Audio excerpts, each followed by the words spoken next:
With CONCACAF conquered, Major League Soccer's first ever Champions League winners Seattle were back in the thick of domestic action. They headed to FC Dallas in one of 14 games coming your way in our roundup of Week 10. But we start at Bank of California Stadium, where it was top of the West versus top of the East. Some called it a MLS Cup 2022 preview. A little premature perhaps, though LAFC and the Philadelphia Union ensured the occasion matched the hype. No sooner had Mahala managed to almost simultaneously hit post and then Andre Blake at one end, the visitors launched a devastating counter-attack down the other. Kai Wagner's teasing ball bypassed the crowds, but not Daniel Gazdag, who was waiting patiently at the back of the queue. It was 3-3 when these two last met at Bank of California Stadium in 2020, and they turned it up a notch in the second half here too. Mahala! Yes! 1-1, but LAFC are making a bit of a habit of falling behind at home. Portland, Vancouver and SKC have all led in games here in 2022, and the Union were back in the ascendancy again when Julian Carranza got his angles spot on. But the black and gold have always got goals in them. Oh, Sifu! Second effort! It's tied again! It's Franco Escobar! Not normally from this fullback though. Escobar hadn't scored for over 2.5 years in MLS, and then almost something astonishing to finish. Fall! Ucha Magooch! Studio, almost a goal! They'd have been singing his name into the early hours in California had that come off. And Ua scores the first ever goal at GEODIS Park. Nashville are off and running. Wonderful football. The only missing piece was a victory. A first win at their new home was Nashville's aim. RSL intended to extend the wait. Oh, look at this! It's in the back of an ad for Ralston Lake. That performance is exactly what was needed to get 3 points.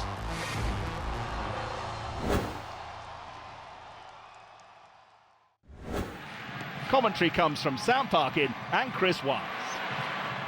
Glad, who's slipped and lost it, and they're falling all over the place. This is Mukhtar. Hani Mukhtar, and the first genuine save from McMath. Back in by Lovitz. Away by Silva.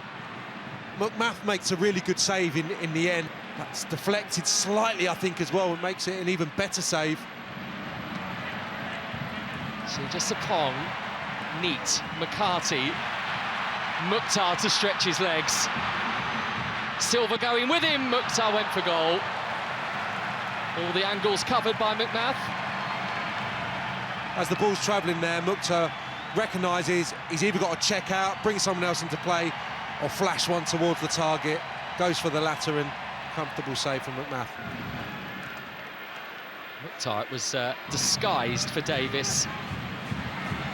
Up towards Sapong, lost by the goalkeeper, and Zimmerman, and then in.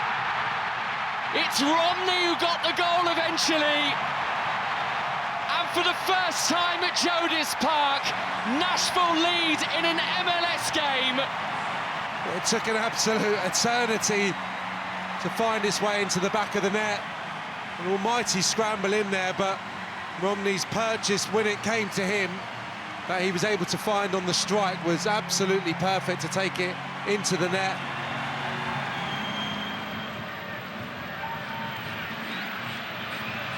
Loba, has Mukhtar broken the offside trap? He might well have done, you know. Loba's going with him, Mukhtar's going for goal and cannot finish it off. He's had a host of chances today, Hani Mukhtar. He could make a montage of the opportunities he's opened up for himself alone, and he can't take this one either. The ball runs nicely for Mukhtar, just drags his finish. That should have been the game. CJ Sapong. Atkinson, Sapong, lovely touch, lovely finish, and that will do it for Nashville. GEODIS joy as CJ Sapong makes sure that Nashville have their win inside their new home. Well, that's a brilliantly cultured finish. It's been a constant threat, and that's a lovely guided finish, and that caps a very convincing home victory for Nashville.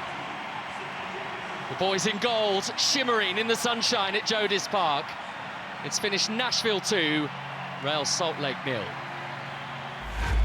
Absolutely delighted, as you could well imagine. You know, the party atmosphere of last week, unfortunately we couldn't make it a fairy tale, as I said, and tonight's game had a little bit more pressure attached to it, I felt. You know, the guys I think all feel a tremendous amount of confidence and belief after the sort of performance and result that we've seen today. It was second against third in the West, where a home win would take Austin to the top of the conference. The LA Galaxy, though, had other ideas. Mark Delgado, first goal for the LA Galaxy, has stunned Q2 Stadium in the 6th minute. An early shot for the Texans, who'd won their previous 4 games, a hot streak they'd never managed before in MLS. Their problems should have deepened just before half-time. Kevin Cabral's cross was perfect. Chicharito's finish, not so much. It was the kind of miss you expect to get punished, but Austin's best moment came late. And after Sebastian Driussi cracked the post with a free kick, they slid to a first home defeat of the year, which ought to have been by a wider margin. Austin's off night summed up by the blunder, which gifted an injury time chance to Samuel Gronsier. Not taken, but for the 4th time this season, 1 goal was enough for Greg Vanny's side. Staying in Texas, the team immediately behind the Galaxy in 4th were Nico Estevez's FC Dallas. They'd not lost for over 2 months, and the Seattle Sounders were feeling the pinch of the host's self-belief from the outset. Within the first 10 minutes, centre-half Matt Hedges first dinked the post and then dented the crossbar as Dallas hounded the Sounders without rewards. Brian Schmetzer had made mass changes after his team's historic CONCACAF Champions League success only 72 hours prior. They had their moments here too, albeit they were nicely plated up for them. Ima Tomasi would have been breathing rather heavily. Both the chase and the subsequent relief that Leo Chu missed would have caused the heart to work a little harder. But it always felt like the first goal would be a Dallas goal. Velasco to Tomasi, and it's dummied by Ariola. It's a great chance, and it's a goal! Number 7 of the year, and Jesus Ferreira moves past his pups! Indeed, Daddy David would have been proud to see his son continuing the Ferreira legacy in North Texas, and Jesus would have, and possibly should have, gone clear at the top of the Golden Boot standings too, had he taken another presentable chance minutes later. Instead, the Rave Green were eventually dispatched late on by one of Dallas's new faces. Paul Ariola scored his 2nd goal since signing from DC United. Dallas looked capable of big things in 2022. Ariola riding at the back post, and he smashes it in for the goal that should guarantee the 3 points for FC Dallas. Back-to-back wins over Toronto had improved the look of Cincinnati's season as they headed to Minnesota. The midweek success at TQL Stadium was secured by a Luciano Acosta penalty, and the Argentine almost struck the first blow here. Dane St. Clair to the home side's rescue. But the early pattern of the game was set. Cincinnati confident and keen to get the job done. Brandon Vasquez beat St. Clair this time, but not the post. Pat Noonan's side soon had defensive work to do, as Minnesota remembered they'd scored 6 goals in their last 2 home games. Adrian Unu denied by the flying figure of Nick Hagland. But Cincinnati should have led before half-time. Acosta's vision creating an opening for Dominic Badji, which St. Clair closed down smartly. The second half produced fewer opportunities, and when they came, the Loons' Canadian keeper stood firm. Alvaro Barrial denied, and Noonan perhaps preparing to settle for a point. His players kept probing though, and they found a way past St. Clair deep in stoppage time. It's a goal! Brandon Vasquez Jonas may just have won it for FC Cincinnati. The first three-match winning streak in the club's MLS history was just seconds away, but that was long enough for one more scare. Kai Depassi's header touched onto the bar to leave Adrian Heath's side with that sinking feeling after 2 defeats in a week. The Colorado Rapids win over Portland last week was badly needed, but this still just doesn't look like the same side that ended at the top of the West last season. Cade Cowell hit the post in the first half for San Jose, who still have Alex Covello in charge on a temporary basis for now. His team were presented with another chance just before the hour, but leading scorer Jeremy Ebobisse didn't get the contact that he wanted. Instead, it was a Quakes defender, and one who has missed most of the season through injury, that made the telling difference. Nathan, welcome back. Goal, San Jose. Below the Quakes at the foot of the West, the Vancouver Whitecaps had lost 3 in a row, but so had their visitors Toronto. The tense affair produced bags of drama, starting with an early chance for Daiber Caicedo, saved by Toronto's Alex Bono. After that, most of the action was controversial. Jayden Nelson's clever pass intended for Alejandro Pozuelo prompted penalty appeals from Toronto. Sure enough, a lengthy video review spotted a handball by Ranko Veselinovic.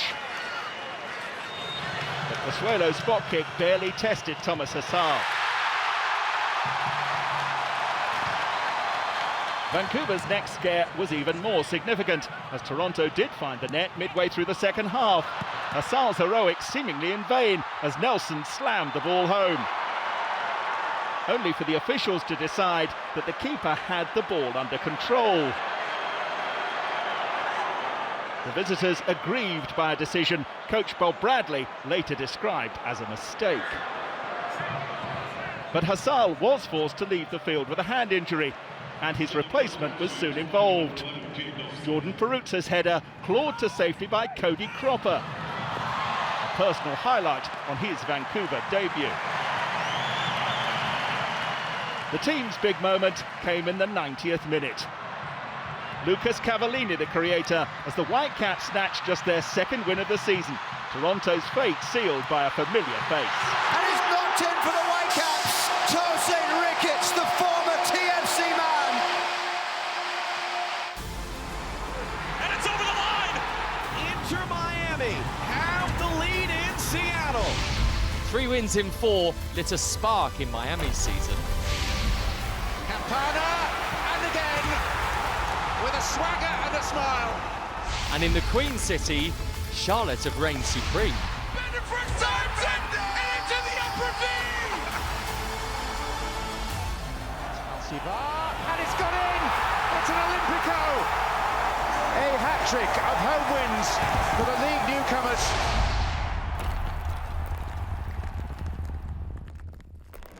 Your commentators are Adam Virgo and Dan Roebuck. Gregory Robinson wants to take over. Gregory has it again. Space for Gibbs maybe down the left-hand side. Clipped forward by Motta. Gibbs again up against Lindsay. Looks for a swift 1-2. It's on his weaker right side. Might be able to get it back here though. Terrific save. Kalina kept his concentration. Gibbs with some really good movement in and around the penalty area. With the throw, Campana back to goal. Vasilev has been busy, Duke likewise. Campana, Vasilev will go again here, and he can make it his! Terrific save by Kalina.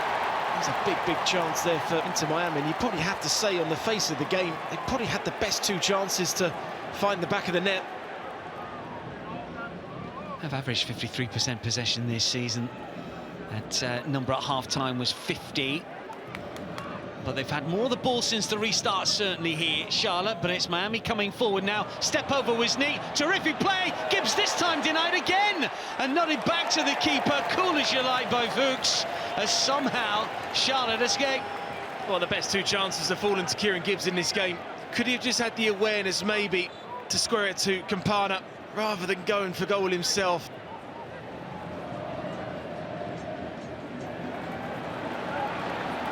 Branico. Rayner on the move. Here is Jordi Reyna. Good chance for Shinyashiki here! The new Prince of Queen City, Andrei Shinyashiki with a debut goal! And it's Charlotte 1, Miami 0. And it's both substitutes that combine brilliantly. Reyna down the left-hand side, pings it up brilliantly. Shinyashiki there, gets to the bounce of the ball perfectly and spreads it back across the goal. And it's a huge goal as well for Charlotte in this game.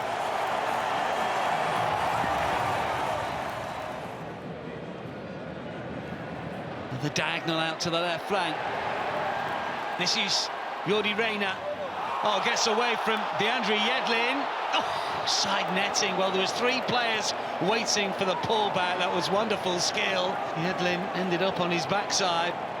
That was brilliantly to get that one in with a fantastic first touch. Makes Yedlin fall over, but the angle was always going to be working against him. Full time here. Charlotte 1, Inter Miami 0. For me, just bringing that experience of being in the league for 4 years is important, because you're not always going to have the perfect game. If you can find ways to win games without being perfect, then I think you'll be in a pretty good spot at the end of the year. Second in the East, the New York Red Bulls had a major issue to address: their inability to win at home. Visitors Portland had problems of their own, chiefly when it came to scoring. Midway through the first half, Santiago Moreno could hardly have come closer to changing that with Gio Savaresi's side. With 5 wins out of 5 on the road and none at all at Red Bull Arena, New York's record looked distinctly lopsided. And early in the second half, they were suffering the discomforts of home yet again. Moreno's cross stabbed home by Jaroslav Niezgoda, Portland's first goal in 335 minutes. The Red Bulls found a response to reward their long-suffering supporters, but still no victory. Tie game! The captain, Aaron Long, levels the match. It's 1-1. Behind the Red Bulls, third met fourth as Orlando City went to a Montreal side who have found their groove of late. They also found the net at the midway point in the first half. And though Joel Waterman was worried that an offside flag was going to deny him his first ever MLS goal, video review confirmed the touch that carried the ball his way, in fact, came off an Orlando player. Anything other than a defeat for Montreal would have made it 7 games unbeaten, and they'd never done that before in MLS. Lassi Lappalainen should have furthered confidence in attaining that milestone, but the Canadian team's dominance in the first half was replicated after the break too. Torres has Johnson on the overlap. He plays it to Johnson. Johnston, can he cross it in? He does! To the back post to Georgi Mihailovic! Mihailovic already has more goals this year than the whole of 2021, but it's the same for Orlando's João Moutinho, who is making his presence more noticeable in opposing penalty areas of late too. The Lions were yet to be beaten away from home this season, but in truth, even that Moutinho goal didn't really concern Stade Saputo. Joaquin Torres swept in the host third inside the final 10 minutes, and having gone unbeaten in April, Montreal seemed capable of motoring on through the month of May too after this performance. Broguillard with a shot! Oh my goodness! Zachary Broguillard from an impossible angle! Montreal up to third. It's got a good ring to it. Having lost themselves in Montreal the previous week, Atlanta United had a 4-match winless streak to break, and they were in a hurry to do it. Just 2 minutes played when Ronaldo Cisneros fired them in front. Chicago's wait for a victory was even longer than their hosts, but they weren't hanging about either. Xherdan Shaqiri's 10th minute cross, turned home by Chinonso Efore. The game's lively start then took a serious downturn for Atlanta, with star defender Miles Robinson stretched off with what has since been confirmed as a ruptured Achilles tendon. That could be a serious blow for their season, but it wasn't a problem on the night. Andrew Gutman was denied by Gaga Slanina, but Gonzalo Pineda's side were well on top and soon restored their advantage, thanks to their sharpness in midfield and a striker in form. Still there! Goal! Ronaldo Cisneros has a brace! The 25-year-old is on loan from Mexican side Chivas, and his big night continued before half-time. Ronaldo Cisneros goes in on goal. Can he score? He has it! A A welcome result for Atlanta, who'd scored just 3 goals in their previous 5 games. Robinson's injury overshadowed the victory, which was wrapped up in stoppage time. It's Brooks Lennon, and with that, it's 3 points. A return to winning ways for Atlanta United. Progressive in March, abject in April, but the Columbus Crew have seemingly re-established some equilibrium to their season. New England could do with a pick-me-up after a 2022 that has had no consistency to it at all. The Revs were having to absorb far more from the visitors than they would have wanted to in the first half, and were eventually punished for their slow start. Keep an eye on Miguel Berry's sharp piece of movement, and then the tidy finish that followed. A first for him since the opening weekend of the season. But in the final 20 minutes, New England suddenly clicked. Nice ball in there by Boateng, and we're level at 1. Look at that! Well met by DeJuan Jones. In the blink of an eye, new game. The 2021 Supporters' Shield winners had begun the weekend just a point off the foot of the East, territory rarely inhabited by title winners. It's not as if Carlos Gil isn't delivering either, the Spaniard a whisker away from a 4th of the season. But moments after that, another ever-reliable source came good for New England. Cross for Buxa, who heads it, and makes it 2-1! The Revs are in front after trailing for most of the game! Legit for Adam Buxa! There is, though, a fallibility about this New England side. Time and again this season, they failed to hold on to leads. So while Eric Hurtado's 89th minute equaliser for the Crew may have hurt the hosts, it won't have overly surprised those watching on at Gillette Stadium. And yet there was still one more dose of drama. The Crew thankful for the gravitational pull of their bar as Tommy McNamara was denied. The Revs have been on the wrong end of a 3-2 scoreline 3 times already this season, so just might get one going their way soon.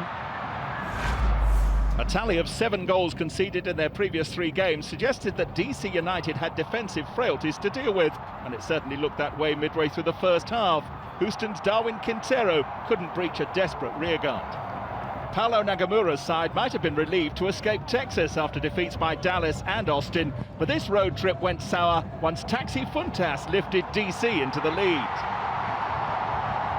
The Greek had scored a double in the recent win over the Revs, DC's only success amid a run of defeats. Before half-time, he struck again. Taxi traps it down, still Taxi, the shot, oh, it's in the net! It is in the net! This guy can score! Taxi Funtas!